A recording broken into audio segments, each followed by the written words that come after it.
The British government is imploding. Live, on the public stage, for all the world to see. From trading floors in Tokyo to boardrooms in New York, the verdict is in. Britain is becoming a joke. A cautionary tale. This isn't politics. This is a system failure. A government at war with itself, led by a prime minister who has lost all authority, with ministers who fight like jackals over the carcass of our economy. And as they tear each other to pieces in the gilded cage of Westminster, the shockwaves are hitting your wallet, your pension, and your family's future. The pound is sliding towards parity with the dollar. The cost of our national debt is spiking at an alarming rate. Financial markets are flashing red, warning of a credibility shock not seen since the darkest days of the trust catastrophe. But this time, there is no quick fix. There is no one to blame but the people in charge right now. This is a meltdown at the very heart of the state, engineered by the crew on the bridge. And it leads to one terrifying question. As the ship of state sails directly into the storm with a mutiny raging in plain sight, who is actually in command? The mainstream media, the loyal stenographers of the establishment, will tell you this is just pre-budget jostling. The usual Westminster games. They are lying. Or they are fools. What you are witnessing is not a disagreement over policy. It is the public disintegration of a government that has been in power for barely 16 months. This is not an accident. It is a symptom of a deep and terminal sickness within our political class. A sickness of ego, ambition, and a complete contempt for the people they are supposed to serve. The chaos, the U-turns, the frantic, contradictory briefings whispered to favored journalists in late-night phone calls, they are the death rattle of a regime that has fundamentally failed. Chancellor Rachel Reeves, utterly humiliated, has been forced into a screeching retreat from her plan to hike income tax.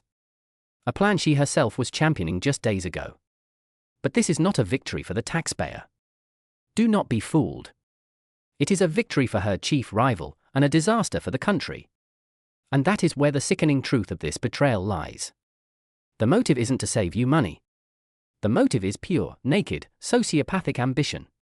The Health Secretary, Westminster, a man whose only concern is his own reflection in the mirror, is openly celebrating the Chancellor's public failure. Insiders claim he orchestrated the entire rebellion, using backbench allies and friendly media outlets to create a firestorm he knew the Prime Minister was too weak to extinguish.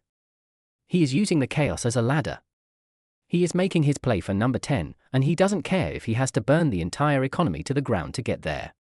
This isn't about governing Britain. It's about who gets to be king of the ashes. And that is the unforgivable moral contrast at the heart of this national decay. The two-tier system, laid bare for all to see. In one tier, you have them. The elite. Keir Starmer, a ghost of a prime minister, rattling around number 10, unable to control his own cabinet. His chief of staff, Morgan McSweeney, accused by his own side of running a shambolic operation, launching failed hit jobs on his own ministers that blow up in his face.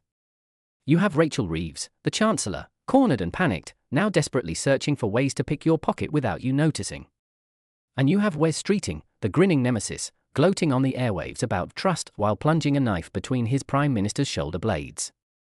They are locked in a psychodrama of ego and betrayal, played out in the subsidized bars and wood-paneled offices of Westminster. But then there is the other tier. There is your tier. The real Britain. While they play their games, a senior nurse in Coventry, who has worked double shifts through the pandemic, just received a letter saying her mortgage is going up by £400 a month. She is about to be dragged into the 40p tax bracket. Not because she got a big promotion, but because of a cowardly Westminster trick called fiscal drag. While they plot and scheme, a former Royal Marine Sergeant in Plymouth watches the small logistics business he built with his redundancy pay teeter on the brink. He can't plan for the next quarter because he has no idea what currency fluctuations or interest rate hikes are coming next. He watches the pound, the symbol of our national strength, weaken on the world stage because our leaders behave like squabbling children. And in a quiet suburb of Manchester, a young couple who saved for 5 years for a deposit on their first home have just been told by the bank that their mortgage offer is being withdrawn.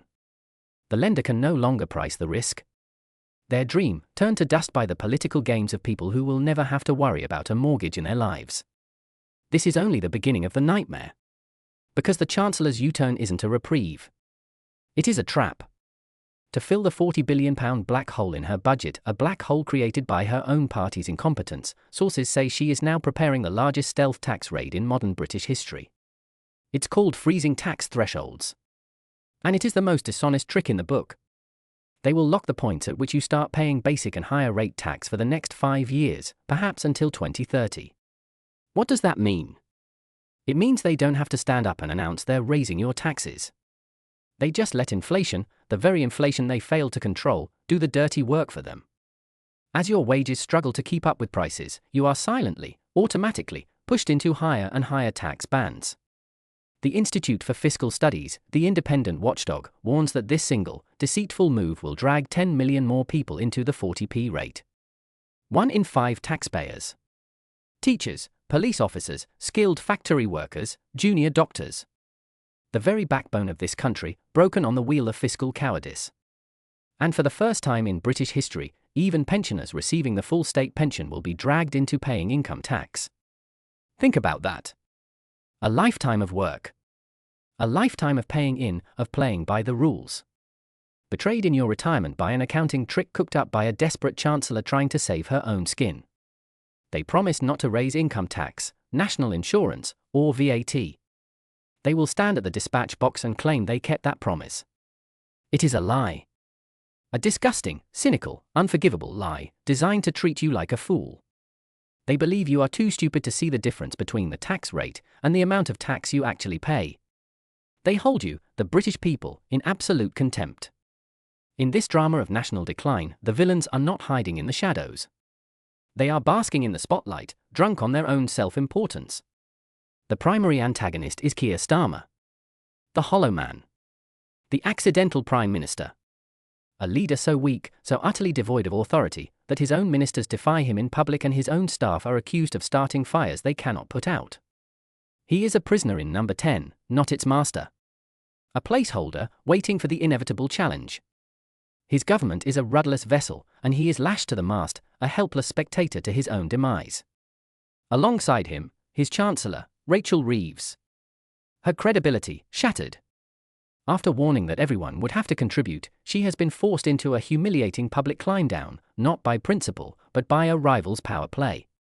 Now she plots a pickpocket's budget, a smorgasbord of fiddles and stealth raids, hoping to fool the public she so clearly despises.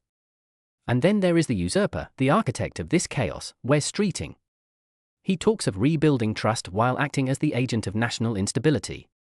When asked about his leadership ambitions, he jokes, "If you don't back yourself, who will?" This isn't a joke. It's a confession. He is backing himself, against his leader, against his party, and against the financial security of the United Kingdom. But in the face of this corruption and decay, heroes are beginning to emerge.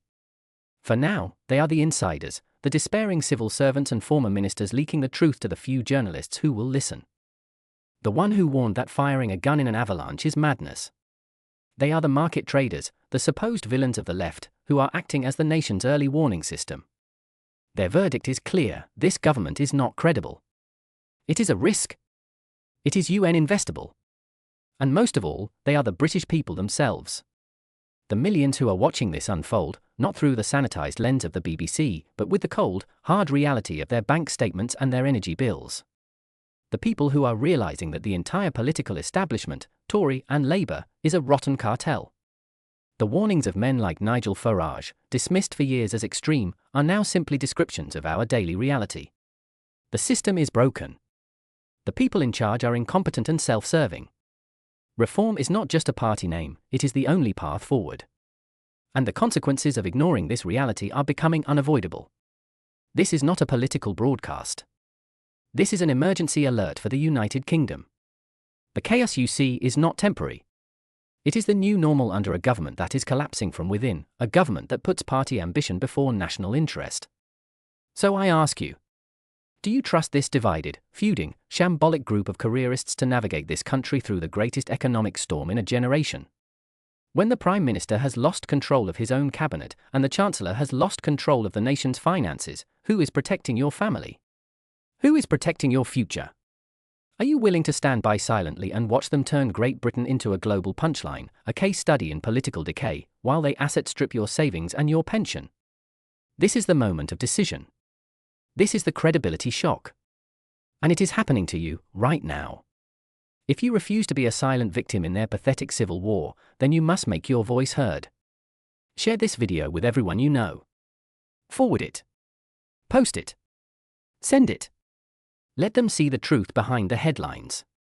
If you believe Britain deserves better than this catastrophic failure of leadership, subscribe to this channel and join the growing army of voices who say, enough is enough. The watchman is on duty. And the quiet people of Britain will not be quiet for much longer.